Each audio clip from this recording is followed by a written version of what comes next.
नमस्कार किसान भाइयों और बहनों। स्वागत है आपका फसल संवाद में, जहां हम बात करते हैं खेती, किसानों और उन समाधानों की जो असलियत में जमीन पर बदलाव ला रही हैं। मैं हूं आपकी होस्ट तृप्ति सिंह। और मैं हूँ रंजीत कुमार शुक्ला। और आज का एपिसोड बहुत खास है, क्योंकि हम बात करने वाले हैं एक ऐसे क्षेत्र की जो छोटा दिखता है लेकिन किसानों की आय में बड़ा बदलाव ला सकता है। वो है मधुमक्खी पालन। और आज उसी क्रम में हमारे साथ जुड़ रहे हैं उत्तर प्रदेश बाराबंकी के युवा उद्यमी अजीत कुमार जी, जिन्होंने बहुत ही कम उम्र में इस क्षेत्र में कदम रखा और आज रानी मधुमक्खी के कृत्रिम गर्भाधान जैसे नवाचार उन्नत तकनीकों के काम कर रहे हैं। इन्होंने न केवल नवाचार किया, बल्कि देश भर में किसानों को अपने इस नवाचार से प्रशिक्षित कर उनकी आय बढ़ाने में महत्वपूर्ण योगदान दिया। साथ ही राजेंद्रम भी कीपिंग इंडिया प्राइवेट लिमिटेड के माध्यम से प्राकृतिक शहद शहद से बने उनके उत्पाद को मार्केट में और उत्पादन में उनसे जुड़ाव के सक्रिय भूमिका निभा रहे हैं। अजीत जी, आपका बहुत बहुत स्वागत है। आप किसानों को थोड़ा सा अपने बारे में परिचय दें और हम लोग इस पॉडकास्ट के लिए आगे बढ़ते हैं। नमस्कार साथियों, मेरा नाम अजीत कुमार है। सन 2003 में प्रशिक्षण लेकर के हमने मधुमक्खी पालन की शुरुआत की। 5,000 रुपये इन्वेस्ट किया था शुरू में, और 5,000 रुपये इन्वेस्ट करके 2-3 मधुमक्खी के बॉक्स ला करके विकसित करते करते धीरे धीरे 2,000 मधुमक्खी के बॉक्स हुए, और लगभग 1.5 करोड़ रुपए का टर्नओवर हमने बनाया इससे। तो ये हमारी जर्नी है। बीच में हम लोगों को मधुमक्खी में कुछ प्रॉब्लम हुई, जिसके लिए मधुमक्खी पालन में जो नवाचार है, जो इनोवेशन है, triple layer selection methodology develop की, और इंडिया की पहली artificial queen bee insemination lab बनाई, जो ICAR नार्थ द्वारा वैलिडेट है। ठीक है। सो अजीत जी, आपने बहुत कम उम्र में मधुमक्खी पालन शुरू किया, तो क्या उस समय आपने इसे एक व्यवसाय के रूप में सोचा था या ये एक प्रयोग के रूप में ही शुरू किया था आपने? करना था कुछ, आजीविका के लिए कुछ करना था, तो आसपास जो मुझे बेहतर लगा वो मधुमक्खी पालन लगा। मुझे लगा कि ये नेचर से जुड़ा हुआ काम है, और मुझे अच्छा लगा। मधुमक्खी के साथ रहना मुझे अच्छा लगता है, तो मेरे जीवन का हिस्सा है इस समय। अब रानी मधुमक्खी के कृत्रिम गर्भाधान जैसी उन्नत तकनीकी पर काम कर रहे हैं। यह तकनीकी कितनी किसानों के लिए कितना उपयोगी है और कितनी सुलभ है? क्योंकि अभी तक जो हम लोग सुन रहे हैं कि कृत्रिम गर्भाधान में जानवर हो गए या मतलब हमारे मवेशी हो गए या आदमियों के लिए बनाया गया है, लेकिन रानी मधुमक्खी जैसे कृत्रिम गर्भाधान थोड़ा सा सुनने में भी कम आया। ये एक चयन प्रक्रिया है। किसी भी ब्रीड में चयन प्रक्रिया उस ब्रीड की उन्नति के लिए माध्यम बनती है। जैसे कि हमारी गायों में AI होता है, तो आर्टिफिशियल इंसेमिनेशन जो गायों में हो रहा है, डक में हो रहा है, वोट में हो रहा है, लेकिन क्वीन बीज में ये थोड़ा बहुत ही ज़्यादा माइक्रो लेवल का काम है। इसलिए इसमें बहुत ज़्यादा डेडिकेशन की ज़रूरत है, लंबी लर्निंग होनी चाहिए, बी कीपिंग का एक्सपीरियंस होना चाहिए। तो हमने इसमें अपने 6-7 साल दिए हैं, सक्सेसफुली इंसेमिनेट किया है, टेक्नोलॉजी डेवलप की है। और ट्रिपल लेयर सिलेक्शन मेथडोलॉजी एक सिलेक्शन का मेथड है। उसके थ्रू हम लोग 35 to 40% का प्रोडक्शन इंक्रीज करते हैं, compare to uncontrolled method, uncontrolled pattern. Sir, थोड़ा सा आप अपनी जो आपने लर्निंग के बारे में बातें करी, सर उसके बारे में क्या बता सकते हैं कि कैसे शुरू करा उसे? हाँ, इसको करीब जैसे कि 17 के आसपास जो इनब्रीडिंग डिजीज़ हमारी मधुमक्खी फेस कर रही थी। जब फैमिलियर मेटिंग होने लगती है, तो कोई ही इंसेक्ट है या गाय है, तो उसमें इनब्रीडिंग डिजीज़ स्पष्ट दिखाई देती है। वो जेनेटिक प्रॉब्लम्स है एक तरह की, जो आफ्टर मेटिंग यदि क्रॉस फैमिली मेटिंग हो गई है, तो आपको दिखेगा नहीं दिखेगा। तो इससे जो है उसकी प्रोडक्टिविटी और डिजीज़ रेजिस्टेंसी इम्पैक्ट होती है। तो वो आपकी जो प्रोडक्टिविटी, जो नेचुरल प्रोडक्टिविटी थी, वो भी डिक्रीज़ हो जाती है, अगर अगर फैमिलियर मेटिंग है तो हमारी मधुमक्खी जो है फैमिलियर मेटिंग का उस समय शिकार हो रही थी, हो ही रही है। तो हमने इसका फिर ये सॉल्यूशन निकाला, जो हमें समझ में आया कि दिक्कत कहाँ पे आ रही है, उसका सॉल्यूशन निकाल करके फिर हमने लैब बनाई। लैब में टूल्स इंपोर्ट किए, अपने इंडिया में नहीं थे, और धीरे धीरे 2 से 3 साल इसको सीखा और बेहतर किया। अब लगभग 6-7 साल हो रहे हैं हमको।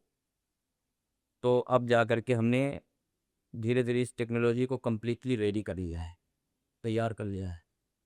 अब इसके थ्रू जो हम क्वीन बी बना रहे हैं, जो इंसेमिनेट कर रहे हैं, जो मार्केट में लोगों को दिया है, वो 35 to 40% का प्रोडक्शन ज़्यादा दे रही है।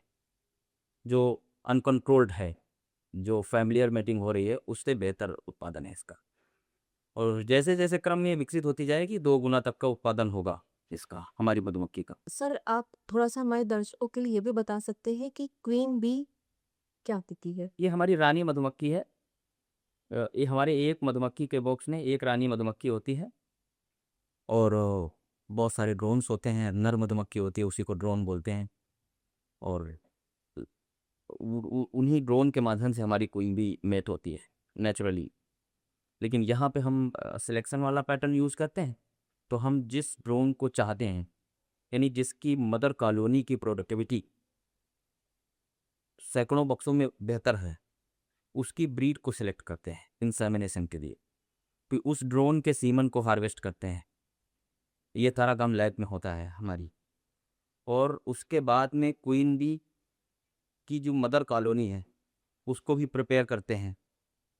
उसके बाद में इंसेमिनेट किया जाता है लैब में। तो क्या छोटे और सीमांत किसान भी इस तकनीक को अपनाकर अपनी आय बढ़ा सकते हो? और अगर हाँ, तो इसका व्यवहारिक तरीका क्या हो सकता है? छोटे सीमांत किसान queen B, inseminated queen B को परचेस कर सकते हैं हमारी कंपनी से। इसमें 20 लाख रुपया लैब में लगता है और एक लंबा एक्सपीरियंस होना चाहिए इंसेमिनेट करने के लिए। लैब ये तो एक बात जो हो गई, उसके बाद में विधि होनी चाहिए सीखने के लिए। तो मैं कहूँगा कि इसका भी अल्टरनेटिव है हमारे पास, कि आप इंसेमिनेटेड क्वीन बी ले लो, या फिर हमारी 1 घंटे की लर्निंग, जिसके माध्यम से आप कुछ चीज़ों को आप अवॉइड करके अपनी ही अपेरी पे, अपनी आपकी जो मधुमक्खी है, उसमें सिलेक्शन के मेथड को अप्लाई करके इनब्रीडिंग डिजीज़ को अवॉइड कर सकते हैं। कोई ज़रूरी नहीं कि आप लैब ही लगाइए, लेकिन उसमें कम से कम 2 घंटे आपको हमारी अपेरी पे आना होगा या हमारे सेंटर पे आना होगा, तभी आप सीख पाएंगे। अच्छा, जो किसान आपके कितने क्वीन या आपके इनब्रीडेड क्वीन जो है इनको परचेज करते हैं, इंसेमिनेटेड इंसेमिनेटेड क्वीन को अगर वो परचेज करते हैं, तो बाकी जो अनकंट्रोल्ड मेथड से जो उनकी बक्सों का संचालन किया जा रहा है, वो अपना चला रहे हैं, हनी भी प्रोडक्शन कर रहे हैं, हनी प्रोडक्शन कर रहे हैं, तो उससे जो इनकी इनकम में मतलब या शहद के प्रोडक्शन में जो इंक्रीमेंट होता है, तो फिर वो नए बक्सों में अपने इंसेमिनेटेड क्वीन को रख सकते हैं। हाँ, देखिए आपके पास अगर मान के चलिए 200 बक्से आप रन कर रहे हैं और आपने हमसे केवल 50 क्वीन परचेस करी, तो हमारी 50 क्वींस आपको 200 कक्षों पर फ़र्क डाली। 50 में तो आपने बदल दिया, लेकिन हमारी जो क्वीन के जो ड्रोन आगे बनेंगे, तो आपके जो हॉक्स हैं वो हमारे ड्रोन से अनरिलेटेड है। तो वहाँ पे ऑल ओवर फैमिली में उसकी ग्रोथ होगी। दूसरी चीज हम लोग जो अगले सवाल की तरफ बढ़ते हैं, आपके अनुभव से किसान उत्पादक संगठन जो कि भारत सरकार का एक ग्रीन प्रोजेक्ट है, इसके अलावा अलग अलग राज्य के भी राज्य सरकारों ने किसान उत्पादक संगठन बनाए हैं। कुछ लोगों ने स्वघोषित या सेल्फ प्रमोटेड किसान उत्पादक संगठन बनाए हैं। उनमें अभी तक के मधुमक्खी पालन में कोई क्लस्टर नहीं बना है, या गिने चुने क्लस्टर बने हुए हैं, जैसे रामपुर में एक है, ऐसे ऐसे करके बहुत कम है। तो क्या किसान उत्पादक संगठन या फिर शहद उत्पादन में या आपके मधुमक्खी पालन से किस तरीके से अपनी इनकम को बढ़ा सकते हैं, और इसके क्लस्टर बनाने के लिए उनको पहले 3 क्या सुझाव होंगे जो आसानी बना देते हैं? देखिए मेरी जानकारी में 2 हैं क्लस्टर अच्छा काम कर रहे हैं। सहारनपुर में है और जो मक्खी पालक हैं वो, और वो क्लस्टर बना करके काम कर रहे हैं। उनका एफपीओ भी है। लेकिन मुझे लगता है कि पहले एफपीओ बनाना, उसके बाद मधुमक्खी पालन की आपको जानकारी ना होना, वो अलग बात है। लेकिन कुछ बी फार्मर्स ही एफपीओ बना करके काम कर रहे हैं, वो अच्छा कर रहे हैं, और आसपास से मधुमक्खी पालकों से शहद कलेक्ट करके उसका प्रोडक्ट बना के बेचते हैं। मेरी जानकारी में है, अच्छा काम कर रहे हैं। तो वही चीज़ हम वो भी जानना चाहते हैं कि अगर कोई एफपीओ नया एफपीओ इस मधुमक्खी पालन के व्यवसाय से जुड़ के अपने एफपीओ को चलाना चाहता है, जिससे बहुत सारी यूपी में और देश भर में डेयरी में बने हुए हैं या मोटे अनाजों में बने हुए हैं या अनाज उत्पादन में है या जैसे मलिहाबाद का एक बेल्ट है पूरा मैंगो के ही एफपीओ बने हुए हैं, वो एक्सपोर्ट हम लोग करते हैं। तो इस तरीके से अगर किसान अपनी खेती ना होते हुए भी शहद उत्पादन या मधुमक्खी पालन में एफपीओ बनाते हैं तो उनके लिए आपके क्या सुझाव हैं? मधुमक्खी पालन में अगर कोई किसान एफपीओ बना करके काम करना चाहता है तो मुझे मेरा सुझाव उनको ये है कि सबसे पहले आप पूरी तरीके से मधुमक्खी पालन का जो बेसिक है उसको आपको लर्न करना चाहिए। और ट्रेनिंग जब आपकी मधुमक्खी पालन की कंट्रोल हो जाए, आपकी पूरी हो जाए, उसके बाद आप शुरुआत करिए, सफलता बहुत अच्छी रहेगी। पहले आपको ट्रेनिंग लेना चाहिए क्योंकि इसमें बेसिक चीज़ों का पता होना बहुत इंपॉर्टेंट है। पहले एफपीओ नहीं बनाएं। आपने देश भर में किसानों को प्रशिक्षण दिया है, तो इस प्रक्रिया में सबसे बड़ी चुनौती आपको क्या देखने को मिली? आ, यूनिवर्सिटीज़ के माध्यम से हमें अनइनवाइट करती हैं पूरे देश में, राजस्थान से लेकर के जगह जगह, जहाँ पर स्टूडेंट और फार्मर्स का के साथ मेरा संवाद रहा, बातचीत रही, ट्रेनिंग भी सेशन हुए। जो मधुमक्खी पालन में इस समय चैलेंज मुझे दिख रहे हैं वो प्राइस को लेकर के हैं। अभी फार्मर्स का जो जो जो किसान है जो उत्पादन कर रहे हैं, तो हमारे यहाँ की जो एक्सपोर्ट कंपनियां हैं वो मधुमक्खी पालक को सही प्राइस नहीं देती हैं। और मैं ये भी बात कहने में कोई संकोच नहीं करता कि प्राइस को लेकर के सरकार का कोई कंट्रोल नहीं है पोर्टल, इस पे ध्यान दिया जाना चाहिए। तो अगर प्राइस कंट्रोल हो जाए, और दूसरा चैलेंज इसी में है क्लाइमेट, जो कि हमारे हाथ में नहीं है। कुछ चीज़ें हैं जो सरकार को अपने हाथ में लेकर के हमारा सुधार करवा सकती हैं, जैसे प्राइस कर सकते हैं, ट्रांसपोर्टेशन में जो प्रॉब्लम आती है वो उनको सुविधा दे सकते हैं, या फिर फॉरेस्ट एरिया में हम लोग मधुमक्खी लगाते हैं तो वहाँ पर फॉरेस्ट ऑफिसर हमारे बीटी पर साथियों को डिस्टर्ब करते हैं, उसमें हम पूरा हाथ देख सकते हैं। ये मुझे चैलेंज लगते हैं। अभी हमारे बिहार के जो मधुमक्खी पालक साथी जब यूपी से बिहार के बॉर्डर को क्रॉस करते हैं तो वहाँ पे जो बॉर्डर एरिया होता है वहाँ पे पुलिस प्रशासन के द्वारा हमारे मधुमक्खी पालक साथियों को परेशान किया जाता है। मुझे लगता है इन समस्याओं को दूर किया जा सकता है जो मैन मेड है। मानव जनित समस्या है हाँ। आपको सरकार और सरकार जैसे कि मैं ये नहीं कहता जैसे कि कोई समस्या है, जैसे मौसम खराब हो रहा है इस या बाढ़ आ गई, इसकी भी प्रॉब्लम हम लोगों को होती है, लेकिन इनमें हमको हेल्प मिल सकती है तो इससे भी हमको मदद मिलेगी। जो नए किसान मधुमक्खी पालन शुरू करते हैं शुरुआत में, तो उनके साथ में जैसे मान लीजिए कि उनको प्रशिक्षण नहीं मिला हुआ है या तकनीकी जानकारी नहीं है और उन्होंने मार्च अप्रैल में शुरू किया, जब जब फसलें कम होती हैं, जंगल एरिया में पत्तियां कम होती हैं, तो उनके लिए आपके क्या सुझाव हैं कि वो किस तरीके से नेचुरल शहद का उत्पादन कम से कम कर सकते हैं? मधुमक्खी पालन नॉन फ्लोरा और फ्लोरा में बटा हुआ है। हम लोगों का अक्टूबर से सीजन शुरू हो जाता है, कहीं कहीं से कहीं कहीं नवंबर के शुरू होता है, अक्टूबर नवंबर से हम लोगों का सीजन शुरू होता है। उस टाइम पे हम लोग शहद निकालना शुरू कर देते हैं, बेर का शहद निकालना शुरू कर देते हैं, और मार्च तक हम लोगों का शहद निकलता है, 15 अप्रैल तक कहीं कहीं निकलता है। 15 अप्रैल के बाद से हम लोगों का सीज़न ऑफ हो जाता है। उस टाइम पर हम लोगों को आ, जो बाजरा, मक्का, और पूर्वी उत्तर प्रदेश के लिए हम लोग मधुमक्खी लेकर के जाते हैं, वहाँ पे होता है, वहाँ पे हम लोगों की मधुमक्खी का पालन पोषण होता है, विकास होता है। सभी को जाना चाहिए, जो नए मधुमक्खी पालक हैं उनको भी इस बात की तैयारी रखनी चाहिए कि मधुमक्खी को 2 भागों में इनको लेके चलना है। तो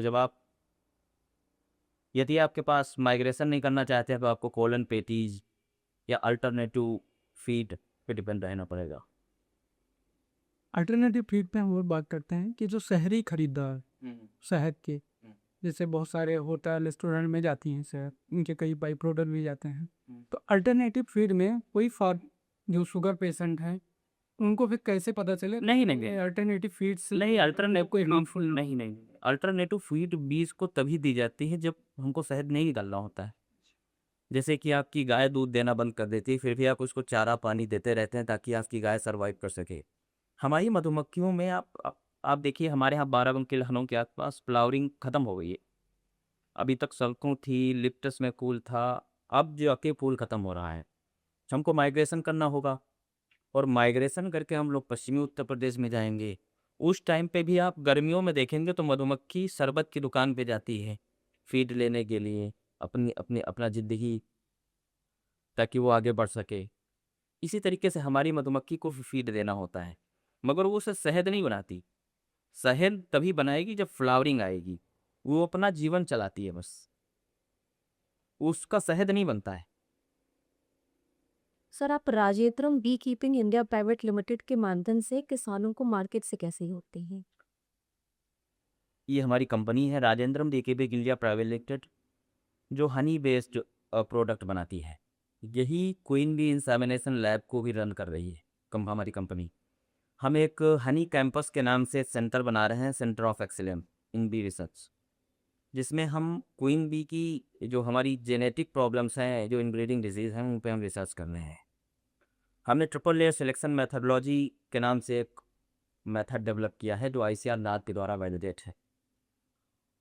और उसके माध्यम से हम अब हमारी लैब में हमारा ड्रोन भी हमारी क्वीन बी से कितना अनरिलेटेड है, ये डीएनए फिंगरप्रिंटिंग मेथड के थ्रू पता चलेगा हमारी लैब में। हम इस बात के लिए इंश्योर होंगे कि जो बीज आपको दे रहे हैं, जो फार्मर को दे रहे हैं, कितना प्रतिशत अनरिलेटेड है टू हमारी queen bee to the drones. ये हमारी लैब में पता चलेगा। ये हमारी क्वीन बी की बाउच उस पर लिखा होगा केज पे कि हमारा ड्रोन कितना अनरिलेटेड है। ये हमारी लैब में होगा। अभी हमारी इंडिया में कोई यूनिवर्सिटी ये नहीं कर रही। इंसेमिनेशन हमारे अभी इंडिया में कोई यूनिवर्सिटी नहीं कर रही। यूनिवर्सिटीज़ को एक्सीलेंस इसके बारे में हम दे रहे हैं। बहुत सारी यूनिवर्सिटी हैं जिसको हम इसके बारे में बताते हैं, और हमारे हमसे जुड़े हुए हैं और एक्सपोजर विजिट करते हैं हमारे सेंटर का। ऐसे जो मधुमक्खी पालन किसान कर रहे हैं, उनके जो शहद और अन्य उनके उत्पाद उत्पाद हैं जो मार्केटिंग के लिए, उसमें एफपीओ की क्या भूमिका हो सकती है? क्योंकि अभी किसानों का एक बड़ा समूह एफपीओ बना रहा है, तो शहद और उनके अन्य उत्पादों की मार्केटिंग में एफपीओ अपनी कैसे भूमिका निभा सकता है, या क्या भूमिका हो सकती है एक आपके हिसाब से? हाँ, जैसे जो शहद के क्षेत्र में एक लोग काम करना चाहते हैं, तो मधुमक्खी पालक साथियों पर शहद लेकर के उसको एक्सपोर्ट कर सकते हैं। जैसे कि आप बता रहे हैं, आम वगैरह एक्सपोर्ट किया जा रहा है। बहुत से लोग एक्सपोर्ट, और क्योंकि हमारी कंपनी डोमेस्टिक मार्केट में ही हम अपना काम करते हैं। हमारे पास अपना शहद से मुरब्बा बनाना, शहद का सिरका बनाना, सिरका ज़्यादा हम लोग बनाते हैं। हमारा सिरका देख रहे हैं, ये हम लोग सिरका बनाते हैं हनी से विनेगर फर्मेंट। ये 6 मंथ में फर्मेंट होता है, नेचुरली फर्मेंटेड है, और बहुत अच्छे तरह के इसके लाभ हैं। आप इसको गूगल करिएगा। और अभी हम शहद के साथ फ्रूट जूस को नेचुरली फर्मेंट करके 8 अलग अलग तरह का विनेगर बनाने जा रहे हैं। अभी 3-4 तरह के फ्रूट के साथ बना रहे हैं। कीवी हनी विनेगर बना रहे हैं, बीटरूट हनी विनेगर बना रहे हैं, आंवला हनी विनेगर बना रहे हैं, मूलबेरी हनी विनेगर बना रहे हैं, एप्पल साइडर हनी विनेगर बना रहे हैं। ये सारे विनेगर जो है शहद के साथ फर्मेंट, जूस के साथ, शहद का शरबत और फल का जूस, इसके को मिला करके हम बनाते हैं। आपको 35-40 रुपए की जो लिट्टी की दुकान पे जो विनेगर दिखता है, वो केमिकल से 5 मिनट में बनाया जाता है। इसको बनने में 6 महीना लगता है। ये जैसे हिंदी में बोलते हैं इसको किण्वन होता है इसमें, उसी प्रक्रिया के अंतर्गत ये बनता है। इस इसी कड़ी में हम लोग मधुमक्खी पालन को खेती के साथ जोड़कर किसान अपनी आय का कुल कितना प्रतिशत तक वृद्धि कर सकते हैं? किसान की आय इसके माध्यम से बढ़ रही है। इस बात को कहने में मैं जो बात बताने जा रहा हूँ बहुत बड़ी है।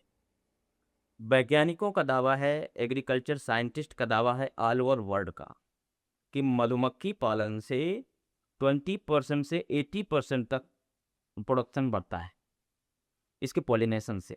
आइंस्टीन ने ये बात कही थी कि अगर दुनिया से मधुमक्खी एकदम से ख़त्म ही हो जाए, तो मानवीय सभ्यता को ख़त्म होने में 4 साल लगेंगे। इसका मतलब ये हो गया कि जो पॉलिनेशन होता है वो मधुमक्खी के थ्रू होता है। अब एक चीज़ मोटी है कि वैज्ञानिकों ने कहा कि 20 से 80% का होता है, जैसे सेब में बहुत अच्छा ग्रोथ होता है। अगर आपके गांव में कोई मक्खी पालक आया हुआ है, तो ये मान के चलिए कि वो आपके गांव में आप किसानों का, सभी किसानों का 80 लाख रुपए का पॉलिनेशन करके जाएगा। उसका शहद तो निकलेगा ही निकलेगा, लेकिन उसके माध्यम से जो पॉलिनेशन होगा, तो हम ये मान के चलते हैं कि अगर 20% फसल में ग्रोथ हुई है ऑल ओवर, और 3 किलोमीटर में मधुमक्खी काम करती है, तो वो उसके द्वारा जो बढ़ोतरी होगी वो 80 लाख रुपए की होगी। और अगर अपने खेत में मधुमक्खी पालक खुद मधुमक्खी रखता है, 20 बॉक्स रखता है, 50 बॉक्स रखता है, तो उससे पॉलिनेशन तो होगा ही होगा, उससे उसका शहद का भी उत्पादन होगा। तो 20 बक्से का शहद वो खुद बेच सकते हैं। एक बक्से में कितने किलो का शहद production एक होता है? बक्से का प्रोडक्शन सीजन और मौसम के ऊपर डिपेंड करता है। जैसे सीजन मौसम सब कुछ ठीक चल रहा हो, किसान के पक्ष में हो, अगर सब कुछ बढ़िया ही है तो 50 kg प्लस जाएगा। एक बक्से में। हाँ। अच्छा, इसके अलावा जैसे हम लोग जो चीज़ जानते हैं कि पॉलिनेशन के थ्रू ही मधुमक्खी अपना शहद उत्पादन करती है, शहद बनाती है। किसी क्षेत्र में अगर कोई सीड फार्म हाउस है जहाँ पे कोई एक वैरायटी की शहद मतलब अपने सीड प्रोडक्शन कर रहे हैं, तो क्या उनके पॉलिन से उनकी क्रॉप में हाइब्रिड या जो सेग्रेगेशन टाइप की कुछ ऐसी समस्याएं हो सकती? नहीं, ऐसा कुछ नहीं है। उससे हाइब्रिड में जीएम नहीं होना चाहिए बस। ये जेम क्रॉप तो अभी यूपी में तो क्या हाल, इंडिया में बैन ही होना। हाँ, ऑल इंडिया में नहीं है जीएम क्रॉप, बाकी कोई दिक्कत नहीं। तो जैसे कोई एक पर्टिकुलर वैरायटी की मान लीजिए गेहूं का उत्पादन कर, देखिए, गेहूं में मधुमक्खी नहीं काम करती है। गेहूं में मैं आज एक आपको बात बताना चाहूँगा। हमारे देश के बड़े ब्रांड हैं, नाम नहीं लेना चाहिए मुझे लगता है, वो शहद के ऊपर वीडियो बना रहे थे। उन्होंने कहा देखिए हमारा नीम का शहद है, ये आम आम आम पे मधुमक्खी लेके आई है। मैं आपको बताता हूँ, गेहूं में और आम में मधुमक्खी काम नहीं करती। नहीं वो मुझे 22-23 साल हो गए खुद मधुमक्खी पालन करते हुए। नहीं, जनरली ये बात हम लोग समझते हैं कि गेहूं और आम में, क्योंकि हम लोग भी उस क्षेत्र में काम करते हैं तो ये लेकिन उनके जो मतलब कॉलन के टाइम पे जो कॉलन को इधर उधर करती हैं मधुमक्खियाँ, क्या उससे उनके मतलब जो वैरायटी की प्योरिटी है क्या उसमें कुछ हाँ, इम्बैलेंस होता है? बिल्कुल। अगर आपकी मधुमक्खी के द्वारा आपके क्रॉप में अगर पोलिनेशन हो रहा है तो आपके सीड का साइज बड़ा हो जाएगा।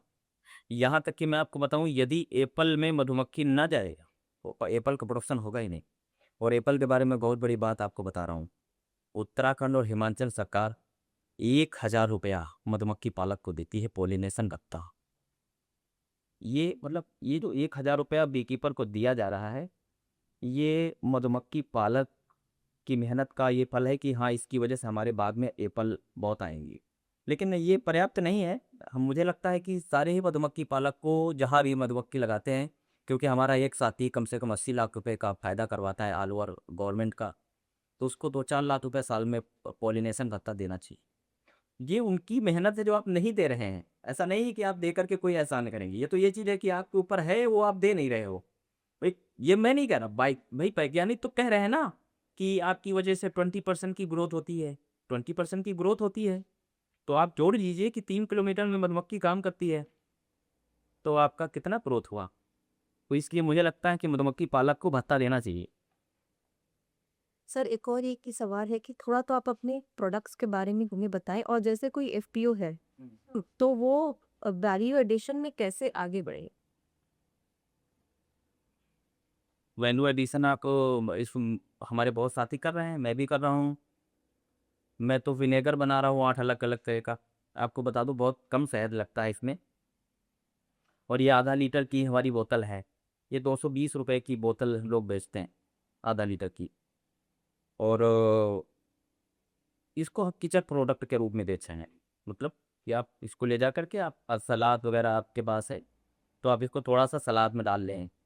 चटनी बनाई है आपने तो चटनी के ऊपर से थोड़ा डाल दीजिए, टेस्ट इसका बढ़ जाता है।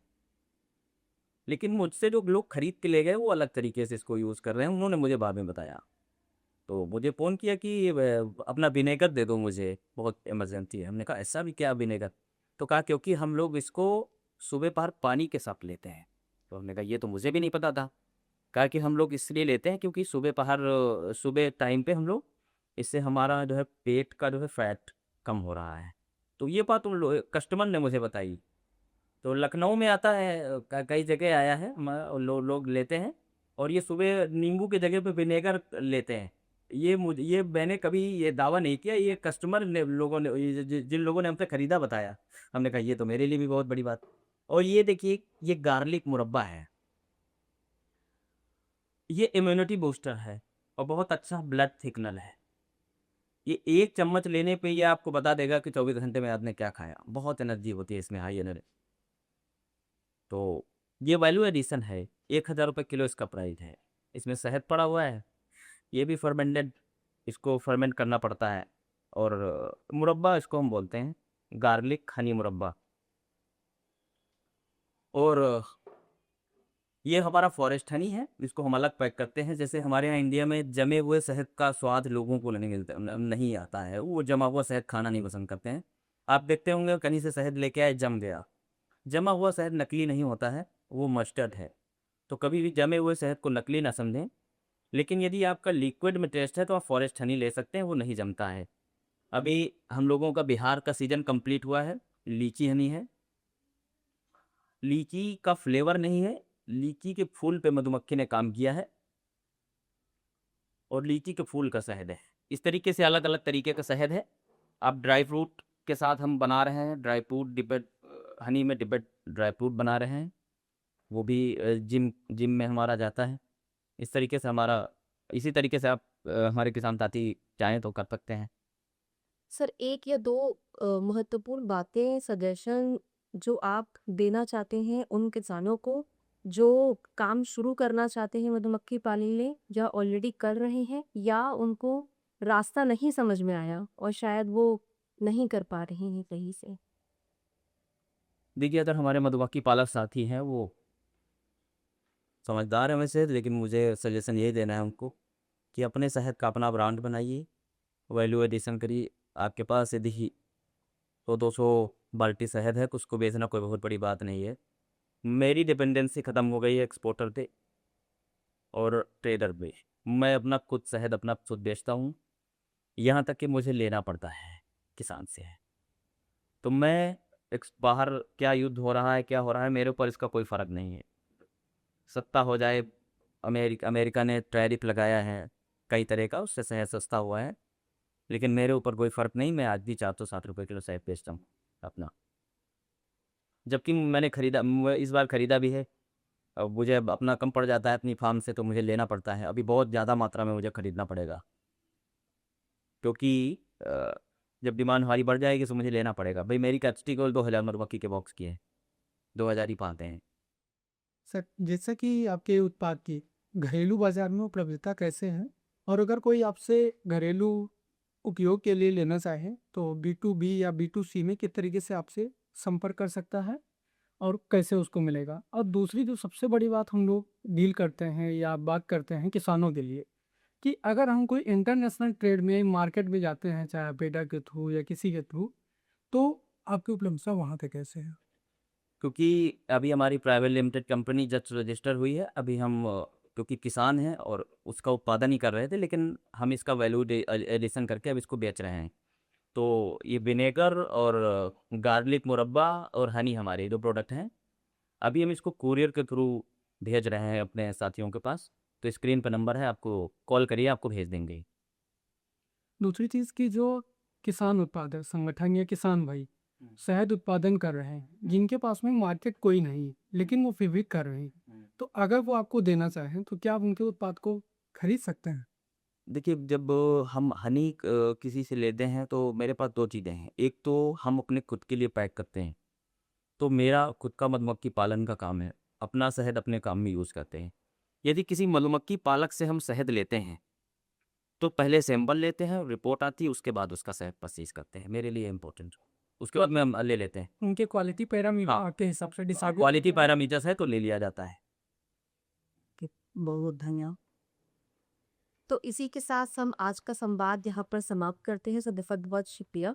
आज की बातचीत से ये तो एकदम स्पष्ट है कि मधुमक्खी पालन सिर्फ एक अतिरिक्त गतिविधि नहीं है, बल्कि ये किसानों की आय बढ़ाने और फसल उत्पादकता सुधार में और ग्रामीण अर्थव्यवस्था को मजबूत करने का एक सशक्त माध्यम है। जब इसे तकनीक, प्रशिक्षण और एफपीओ की संरचना के साथ जोड़ा जाता है, तो ये एक सस्टेनेबल और स्केलेबल मॉडल बन सकता है। अजीत जी, आपका बहुत बहुत धन्यवाद इतनी महत्वपूर्ण और व्यवहारिक जानकारी हमसे साझा करने के लिए। हमारे दर्शकों और श्रोताओं से हम ये अनुरोध करते हैं कि ये एपिसोड देखें, शेयर करें, लाइक करें, और जो भी किसानों और संगठनों के पास शेयर करना चाहते हैं वो ज़रूर करें। तो इसी के साथ हम इसको अंत करते हैं। मैं हूँ रिपी सिंह और मैं हूँ रंजीत कुमार शुक्ला। मिलते हैं फसल संवाद के अगले एपिसोड में, बस एक नई कहानी, नए समाधान के साथ में। कब तक के लिए जुड़ते रहिए, सीखते रहिए और आगे बढ़ते रहिए।